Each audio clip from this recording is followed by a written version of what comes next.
नमस्कार, आप देख रहे हैं न्यूज़ वन इंडिया और मैं हूं आपके साथ आयुषी ओझा। देवभूमि में आपका स्वागत है। खबरों का रुख करते हैं। विधानसभा में आज बजट पास कराएगी त्रिवेंद्र सरकार। विभागवार बजट पर चर्चा और मतदान होगी, कराएगी सरकार। सदन में पारित कराया जाएगा विनियोग विधेयक। देर शाम सत्र स्थगित होने की भी संभावना है। अनिश्चित काल के लिए स्थगित हो सकता है।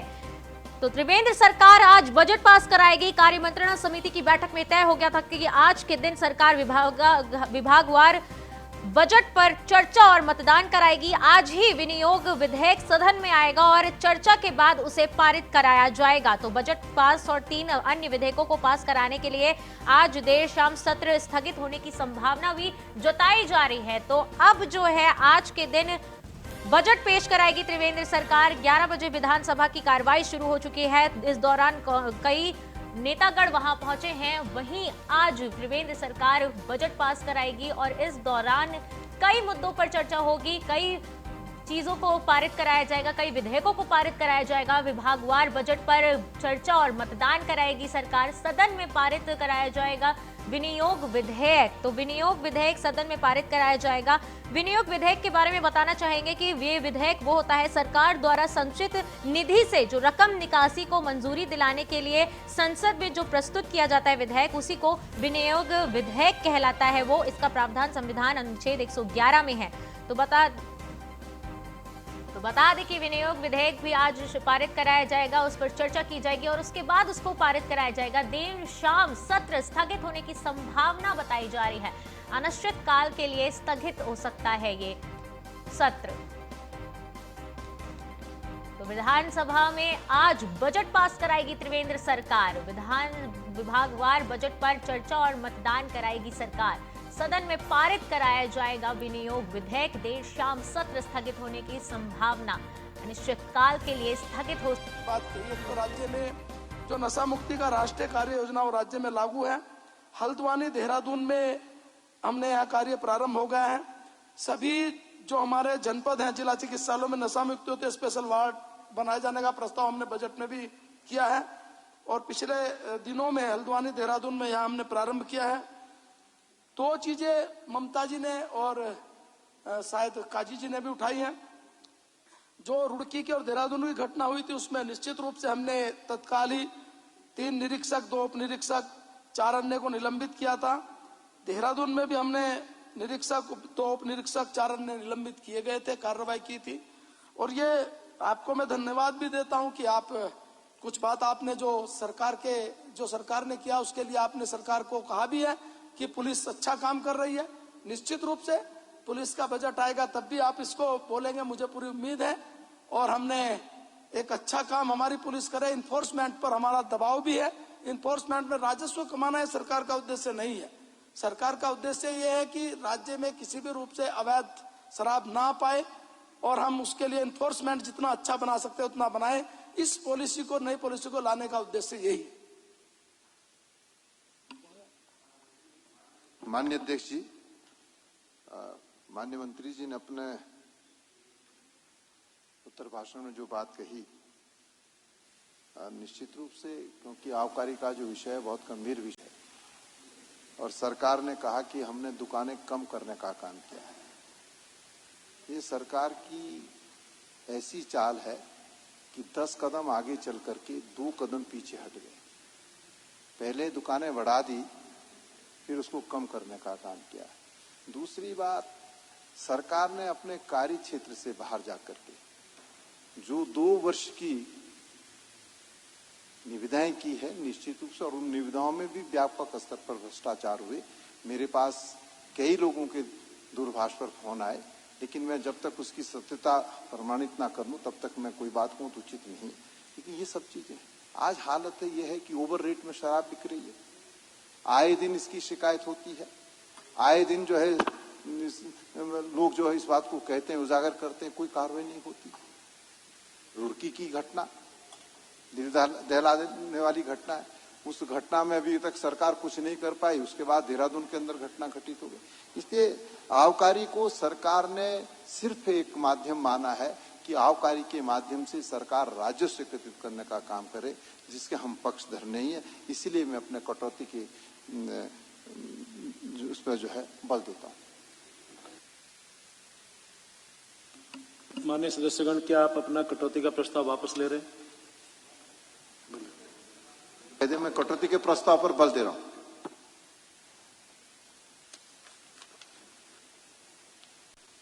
प्रश्न यह है कि 31 मार्च 2022 को समाप्त होने वाले वर्ष में अनुदान संख्या 8 आबकारी के अंतर्गत होने वाले परिवारों को चुकाने के लिए आवश्यक धनराशि की पूर्ति के लिए संपूर्ण अनुदान के अधीन मांग की राशि घटाकर 1 रुपया कर दी जाए।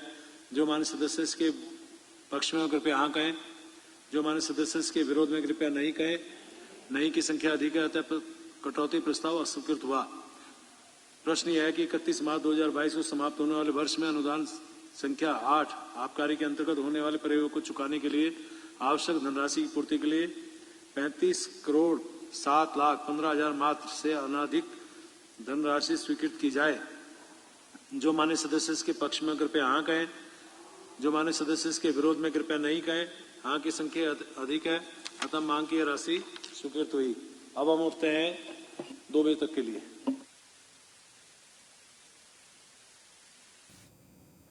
तो विधानसभा में बजट सत्र पास कराएगी त्रिवेंद्र सरकार, और लगातार वहां पर आपको भी हम लाइव दिखा रहे थे जहां पर बजट की पेशी हो रही थी। विभागवार बजट पर चर्चा और मतदान कराएगी सरकार। अनिश्चितकाल के लिए स्थगित हो सकता है सत्र।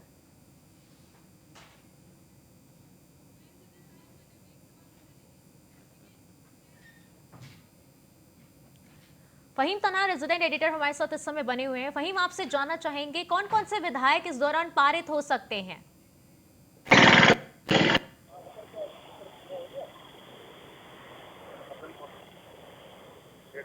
फहीम, क्या आपको हमारी आवाज आ रही है?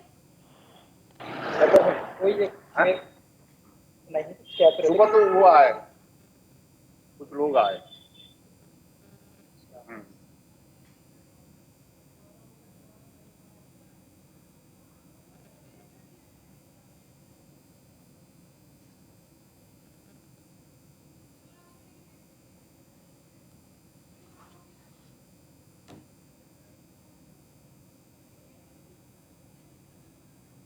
तो बजट सत्र पर चर्चा और मतदान कराएगी सरकार। त्रिवेंद्र सरकार आज बजट पेश करा रही है और लगातार जो है बजट की कार्रवाई जारी है। सदन में बजट पेश किया जा रहा है और आज ही के दिन जो है विनियोग विधेयक सदन में आएगा और उस पर चर्चा की जाएगी और उस पर पारित कराया जाएगा बजट पर। और 3 विधेयकों का बजट पास और 3 विधेयकों को पास कराने के बाद देर शाम को सत्र स्थगित होने की संभावना बताई जा रही है। तो अगली खबर का रुख करते हैं। देवभूमि में तेज हुई राजनीतिक सरगर्मियां। दिल्ली से उत्तराखंड भेजे गए 2 ऑब्जर्वर छत्तीसगढ़ के पूर्व सीएम रमन सिंह पहुंचे देहरादून। रमन सिंह के साथ बीजेपी प्रदेश प्रभारी दुष्यंत सिंह भी पहुंचे देहरादून।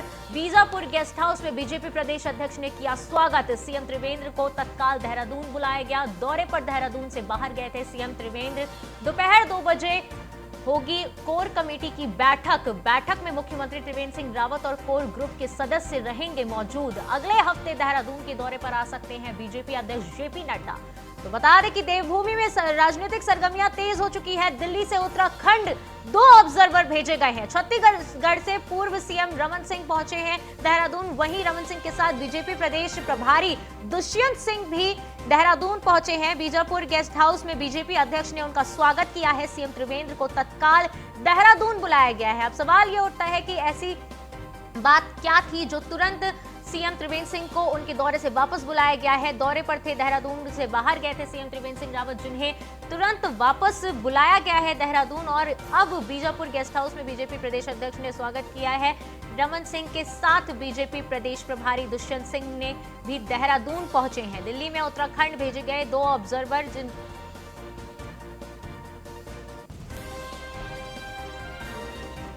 फहीम तना रेजिडेंट एडिटर हमारे साथ एक बार फिर जुड़ चुके हैं। फहीम, आपसे जानना चाहेंगे, ये जो दिल्ली से उत्तराखंड भेजे गए हैं 2 ऑब्जर्वर, क्या कुछ ऐसी रणनीति तैयार की जा रही है क्योंकि तुरंत ही सीएम त्रिवेंद्र सिंह रावत को उनके दौरे से वापस बुला लिया गया है? आयुषी, देखिए, जो अभी इस वक्त मैं यहाँ खड़ा हूँ, पोजीशन अपनी बता दूं, जो हमारी इस समय की लोकेशन है, ये पीछे गेस्ट हाउस है, का भवन दिख रहा है, कुछ गाड़ियां यहाँ खड़ी हैं और ये बीजापुर गेस्ट हाउस है। यहाँ पर अंदर जो प्रदेश के प्रभारी है दुष्यंत गौतम, और जो रमन सिंह हैं वो ऑब्जर्वर बना करके भेजे गए हैं। तो प्रभारी है दुष्यंत गौतम, वो आते रहते हैं, लेकिन रमन सिंह ऑब्जर्वर के तौर पर। ऐसा पहली बार हो रहा है कि बीजेपी की कोर कमेटी की बैठक बुलाई गई और उसमें कोई ऑब्जर्वर भेजे जा रहे हैं। एक बात तो ये। दूसरा पहलू उसका ये है कि इससे पहले जितनी भी कोर कमेटी की बैठक रही है, कोर ग्रुप की बैठक रही है, उसमें मीडिया को सूचना मिलती थी पार्टी की तरफ से, लेकिन इस बार इस बैठक को लेकर के कोई सूचना प्रसारित नहीं की गई। कोई बैठक है और इसमें बताया जा रहा है कि ये बैठक आज ही बुलाई गई है, एक तत्कालीन मतलब इसकी आवश्यकता के तौर पर एक बेहद अहम तरीके से। तो और जो बात आपने कही कि मुख्यमंत्री बाहर है, उनको बुलाया गया, बिल्कुल ठीक बात है। मुख्यमंत्री गैरसैंण में है क्योंकि बजट सत्र चल रहा था। हालांकि आज माना जा रहा है कि वो समाप्त हो जाएगा दोपहर बाद तक, लेकिन मुख्यमंत्री को उससे बुला लिया गया। तकरीबन 2:30 से 3 बजे के मध्य मुख्यमंत्री त्रिवेंद्र सिंह रावत भी यहां पहुंचेंगे और 2 बजे के बाद ये बैठक शुरू होनी है। लेकिन जो आपने सवाल उठाया, ऐसी क्या बात है, इसको लेकर के कई तरीके की चर्चाएं हो रही हैं। एक बात यह है कि क्या नेतृत्व परिवर्तन को लेकर के भी मंथन हो सकता है, क्योंकि असंतुष्ट है पार्टी के अंदर, ये बात पहले भी उठती रही। और क्या मंत्रिमंडल में विस्तार को लेकर के भी जो असंतुष्टों की बात होती रही है, मांग होती रही, उसकी बात को उसमें भी एजेंडे में रखा जा सकता है। और तीसरी बात यह है कि बीजेपी का 11 मार्च से कार्यक्रम शुरू हो जी। तो देवभूमि में राजनीतिक सरगर्मियां अब तेज हो चुकी है वहीं, और जो है दिल्ली से उत्तराखंड 2 ऑब्जर्वर भेजे गए हैं। रणनीतिक रूप से भी इसमें चर्चा होगी। तो कई पहलू इस बैठक के जुड़े हुए हैं, कई एजेंडे इसमें शामिल है बैठक में, और उन पर तमाम रणनीति मंथन होना है। बहरहाल कई जो विचार किए जा रहे हैं या जो चर्चा है वो अलग चीज हुई, लेकिन पार्टी की तरफ से पार्टी का कहना यह है कि 11 मार्च से जो कार्यक्रम लगे हुए हैं, चाहे वो चिंतन बैठक लगी है, चाहे कोर ग्रुप 11 तारीख को भी होनी थी, और उसके बाद में फिर जो कार्य समिति है वो भी होनी है, तो उसको लेकर के मंथन है। और 4 साल पूरे हो रहे हैं 18 मार्च को सरकार के, उसको लेकर के भी रणनीतिक रूप से एक समीक्षा होनी है, पार्टी का यह कहना। लेकिन इस पर कई तरह की चर्चा उठ रही, क्योंकि पहली बार ऐसा, जैसे मैं कह रहा हूं कि पहली बार ऐसा हुआ कि कोई ऑब्जर्वर कोर कमेटी में भेजे गए हैं। आखिरकार इसके क्या मायने हैं? बहरहाल पार्टी की तरफ से अभी तक कोई ऐसा ऑफिशियली बयान नहीं आया है इस बैठक को लेकर के और इस बैठक के एजेंडे को लेकर के। देखना होगा कि जो एजेंडे को लेकर के या पार्टी की जो बैठक की तरफ से, बैठक को लेकर के पार्टी की तरफ से जो बयान आएगा औपचारिक रूप से, वो क्या आता है, उस पर बहुत कुछ निर्भर करेगा। बहरहाल अभी 2 बजे के बाद बैठक होनी है और बैठक में तमाम नेता पहुंचेंगे। अभी 3 सांसद पहुंच चुके हैं यहाँ बैठक के लिए, और प्रदेश प्रभारी जो दुष्यंत गौतम है वो भी पहुंच चुके हैं, और जो रमन है वो भी पहुंच चुके हैं। फहीम, अगले हफ्ते देहरादून के दौरे पर बीजेपी अध्यक्ष जेपी नड्डा भी आ सकते हैं, क्या कुछ खास होने वाला है इस दौरान? बिल्कुल, देखिए अगले हफ्ते जेपी नड्डा भी पहुंच सकते हैं, इस तरह की संभावनाएं हैं, पार्टी में चर्चा है। और क्योंकि जैसे मैंने कहा है कि एक तो कार्य समिति होनी है बीजेपी की, इसके अलावा कोर ग्रुप की बैठक अभी और होनी है, चिंतन शिविर होना है, उसके बाद 18 मार्च को 4 साल पूरे हो रहे हैं त्रिवेंद्र सरकार के, तो कई कार्यक्रम उसमें लगे हैं। तो इन सब की रणनीतिक रूप से चर्चा मंथन और उसमें शामिल होने के लिए नड्डा यहाँ पहुंच सकते हैं। हालांकि उनका अभी अंतिम कार्यक्रम नहीं बना है, लेकिन इस बात की संभावना है और उसकी तैयारी बीजेपी में अंदर संगठन तौर पर हो रही है नड्डा के कार्यक्रम को लेकर के। लेकिन आज की इस कोर कमेटी की बैठक से बहुत सारी चर्चाएं हो रही हैं राजनीतिक गलियारे में, न सिर्फ बीजेपी बल्कि कांग्रेस ने भी इस पर नजर टिका दी, क्योंकि ये अचानक से बुलाई गई कार्य समिति है और इसकी किस तरीके की सूचना उस तरीके की नहीं दी गई जिस तरीके और बैठकों की दी जाती रही है। तो बहरहाल इस पर अभी नजर टिकी है कि बैठक शुरू होगी, उसके बाद क्या कुछ निकल करके आता है और बीजेपी की तरफ से औपचारिक रूप से इस बैठक को लेकर के क्या कुछ कहा जाता है। फहीम, आपका धन्यवाद हमारे साथ जुड़ने के लिए और तमाम जानकारी देने के लिए। खबरों का रुख करेंगे। हरिद्वार में कांवड़ मेले का हुआ आगाज, भक्त बड़ी संख्या में पहुंचने लगे हैं हरिद्वार। बम बम भोले के जयकारों से देवभूमि गूंज उठी है। कांवड़ मेले को लेकर जिला प्रशासन ने कमर कस ली है। तो हरिद्वार में जहां महाकुंभ को लेकर अखाड़े की पेशवाई निकल रही है, वहीं अब कांवड़ मेले में भी आगाज हो गया है। दूर दूर से शिव भक्तों का हरिद्वार में आना शुरू हो गया है। शिव भक्त मां गंगा का पवित्र जल लेकर अपने गंतव्य की ओर पैदल यात्रा के लिए निकलना शुरू कर दिए हैं। तो हरिद्वार में बम बम भोले के से गूंज उठा है पूरा हरिद्वार। कांवड़ मेले को लेकर जिला प्रशासन ने पूरी कमर कस ली है। जहां एक तरफ कुंभ मेले को ध्यान में रखकर प्रशासन ने सभी सुरक्षा व्यवस्था किए हैं, कोरोना का लेकर सारी सुरक्षा व्यवस्था की गई है, वहीं अब कांवड़ मेले को लेकर भी जिला प्रशासन ने कमर कस ली है। कांवड़ यात्रा को देखते हुए जिला प्रशासन ने सभी तैयारियां कर ली है, कमर कस ली है, और अब लगातार कोरोना के साए में रहते हुए भी कांवड़ मेले का आगाज हो गया है। प्रशासन लगातार अपनी तैयारियां पूरी कर रहा है। हालांकि चिंता बढ़ी हुई है, लेकिन फिर भी प्रशासन ने पूरी तरीके से पूरी तैयारी कर ली है। कांवड़ मेले को जिला प्रशासन ने पूरी तरीके से सुरक्षा को ध्यान में रखते हुए सारी व्यवस्था का इंतजाम कर लिए हैं। भक्तों की बड़ी संख्या पहुंचने लगी है हरिद्वार में कांवड़ मेले का आगाज क्योंकि हो चुका है, जहां एक तरफ महाकुंभ का शुरुआत हो चुकी है और पेशवाई की जा रही है अखाड़ों की, वहां पर अब देखा जा रहा है कि कांवड़ मेले का भी आगाज हो चुका है। बड़ी संख्या में लोग पहुंच रहे हैं वहां पर, बम बम भोले के जयकारों के से गूंज उठ रही है देवभूमि। कांवड़ मेले को लेकर जिला प्रशासन ने पूरी तैयारियां कर ली है। लगातार हरिद्वार की ये खबर हम आपको बता रहे हैं, जहां पर कांवड़ मेले को लेकर तैयारियां पूरी कर ली गई है। कांवड़ यात्रा शुरू हो गई है, कांवड़ मेले का आगाज हो गया है। कांवड़ियां अब अपने गंगा जल को लेकर गंतव्य की ओर निकल रहे हैं और गंगा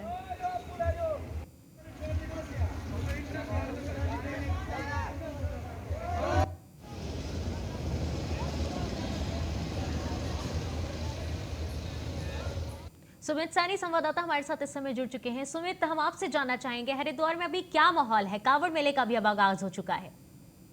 बिल्कुल, हरिद्वार की बात करें तो धर्मनगरी हरिद्वार इस समय शिवमय हो चुकी है, क्योंकि एक तरफ जहां कुंभ का आगाज हो चुका है, उसी के चलते यहां पर अब कांवड़ यात्रा की भी शुरुआत हो चुकी है, क्योंकि आगामी 11 मार्च को महाशिवरात्रि पर स्नान करने के लिए शिवरात्रि पर स्नान होगा और लोग दूर दूर से यहाँ पर कांवड़ लेने के लिए मां गंगा का पवित्र जल लेकर अपने अपने गंतव्यों के लिए निकल रहे हैं और पूरा हरिद्वार शिवमय हो चुका है। और कहीं ना कहीं कोरोना के साए में ये कांवड़ यात्रा भी हो रही है, क्योंकि पहले कांवड़ यात्रा कोरोना की वजह से पहले स्थगित कर दी गई थी। अब इस कांवड़ यात्रा को किया जा रहा है। कहीं ना कहीं प्रशासन की तरफ से के लिए बहुत बड़ी चुनौती हो चुकी है ये, क्योंकि कोरोना के नियमों का भी पालन करना है, एसओपी का भी नियमों का पालन करना है। हालांकि जिला प्रशासन के द्वारा अपील की गई है कि आने वाले जो श्रद्धालु हैं वो अपनी कोविड की रिपोर्ट लेकर ही आए। और कहीं ना कहीं जो हरिद्वार के पास में जितने भी बॉर्डर हैं, सभी बॉर्डर पर आने वाले श्रद्धालुओं का रैंडमली कोविड का टेस्ट भी किया जा रहा है। और हर की पौड़ी पर भी तमाम जगह पे कई जो आने वाले जो पॉइंट हैं, उन पॉइंट पर भी स्वास्थ्य विभाग की टीम वहां पर बैठी है और वो भी आने वाले लोगों का रैंडमली कोरोना का टेस्ट कर रही है। जी सुमित, अगर हम बात करें सुरक्षा व्यवस्था की, क्योंकि एक तरफ महाकुंभ चल रहा है और वहां पर अखाड़ों की पेशवाई भी हो रही है और अब कांवड़ मेला भी शुरू हो गया है, तो उसको लेकर जिला प्रशासन ने किस तरह की तैयारी की है?